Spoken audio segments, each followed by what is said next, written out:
Suppose that a person works in a bank, और bank में काम करने के साथ साथ वह कुछ बच्चों को ट्यूशन पढ़ाता है। तो हम कहेंगे कि वह बैंक में जॉब करने के साथ साथ साथ साथ ट्यूशन पढ़ाता है।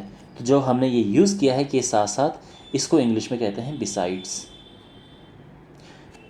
इसके अलावा एक और सिचुएशन लेते हैं। मान लो कि एक कोई पर्सन क्रिकेट खेलता है और क्रिकेट उसका मेन स्पोर्ट है, लेकिन इसके अलावा, इसके अतिरिक्त या इसके साथ साथ वह फुटबॉल भी खेलता है। तो आप ये कहेंगे कि क्रिकेट खेलने के अलावा या क्रिकेट खेलने के साथ साथ या क्रिकेट खेलने के अतिरिक्त वह फुटबॉल खेलता है। तो यहाँ पे भी हम यूज़ करेंगे बिसाइड्स।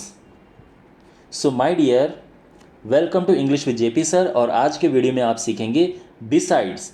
तो सबसे पहले आप इसका मीनिंग समझिए प्रॉपर। बिसाइड्स का मीनिंग होता है कि साथ साथ या के अतिरिक्त या के अलावा, लेकिन इसके डिटेल्ड बहुत सारे मीनिंग होते हैं। Along with, in addition to, यानी जब कोई इंसान दो काम करता है तो हम ये कह सकते हैं कि इस काम को करने के साथ साथ वो ये काम भी करता है। इसके अलावा है, इसका ये बहुत इंपॉर्टेंट है, एक्सेप्ट या अपार्ट फ्रॉम, यानी अपार्ट फ्रॉम दिस या एक्सेप्ट दिस। तो इसकी जगह पे भी हम बिसाइड्स यूज़ करते हैं। अभी सेंटेंसेस आएंगे तो आप ज़्यादा डिटेल में सीखेंगे। और फिर more over and further more, तो यहाँ पे अब इनके सेंटेंसेस प्रैक्टिस करते हैं। तो जब बिसाइड्स का मीनिंग होता है अलॉन्ग विद या इन एडिशन टू, तो कैसे सेंटेंसेस बनते हैं। बिसाइड्स प्लेइंग टेनिस, देखो बिसाइड्स के बाद जब भी वर्ब का इस्तेमाल होगा हमेशा आईएनजी फॉर्म यूज़ होती है। तो besides playing tennis he plays cricket, यानी टेनिस खेलने के साथ साथ वह क्रिकेट खेलता है। और इसको आप पलट के भी लिख सकते हो, यानी ये पहले और ये बाद में लिख सकते हो। जैसे कि दूसरा सेंटेंस है, he plays cricket besides playing tennis, दोनों करेक्ट हैं। Besides working in a bank, bank में काम करने के साथ साथ ही टेक्स ट्यूशंस, वह ट्यूशंस भी लेता है। और इसको हम ऐसे भी कह सकते हैं, besides being a classmate he is my cousin, classmate होने के साथ साथ वह मेरा कज़न है। तो अगेन वो इंसान क्लासमेट भी है और मेरा कज़न भी है, तो दोनों चीज़ें हैं, तो इसलिए हमने लगाया besides. What do you play besides football, तुम फुटबॉल के अलावा क्या खेलते हो। तो यही है, फुटबॉल के अतिरिक्त या फुटबॉल के साथ साथ या फुटबॉल के अलावा क्या खेलते हो, ये पूछा गया है। His real love besides being a businessman is ultimately singing, तो बिजनेसमैन होने के अलावा उसका जो रियल लव है वो अल्टीमेटली सिंगिंग है।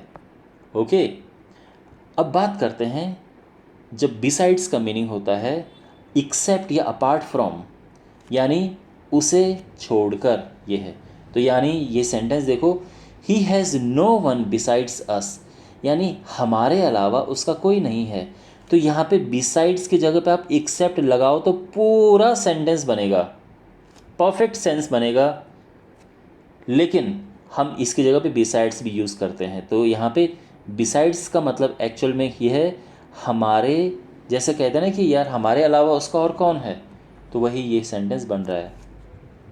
Nothing besides a miracle can save your business, तो यहाँ पे भी बिसाइड्स का मतलब एक्सेप्ट है, यानी एक मिरेकल ही तुम्हारे बिजनेस को बचा सकता है। एक मिरेकल के अलावा और कुछ भी ऐसा नहीं है जो तुम्हारे बिजनेस को बचा सके। ओके, और यहाँ पे बिसाइड्स का मतलब है further more. I don't like this fancy clothes, मुझे ये फैंसी क्लोथ्स पसंद नहीं है। Besides I don't have enough money, इसके अलावा मेरे पास इनफ मनी भी नहीं है। तो यहाँ पे है बिसाइड्स आया, यानी कोई चीज़ है उसको आप और आगे बढ़ा के उस चीज़ के सपोर्ट में कुछ कह रहे हो, तो यहाँ पे बिसाइड्स का यूज़ होता है। The teacher won't scold you if you haven't done your homework, अगर तुमने अपना होमवर्क नहीं किया है तो टीचर तुम्हें नहीं डांटेगी। मे भी हो सकता है टीचर बहुत नाइस है, वो डांटती नहीं है। बिसाइड्स यू वर सिक, और इसके अलावा तुम बीमार भी तो थे। तो यहाँ पे अगेन कोई चीज़ है, आप उसको बढ़ा के और आगे करके बोल रहे हो, तो यहाँ पे आएगा बिसाइड्स, है ना। मतलब जैसे आपने ये देखा, I don't like fancy clothes, मुझे फैंसी क्लोथ्स पसंद नहीं है, ये फैंसी क्लोथ्स मुझे पसंद नहीं है। इसके साथ साथ, इसके अलावा, इसके अतिरिक्त I don't have enough money, मेरे पास पर्याप्त पैसे भी नहीं हैं। तो यहाँ पे इस तरह से भी बिसाइड्स का इस्तेमाल होता है। सो आई एम श्योर आपको ये अच्छे से समझ आया होगा। अगर आपको वीडियो अच्छा लगा है तो इस चैनल को ज़रूर सब्सक्राइब करें and I will see in the next video. Till then take care. God bless you.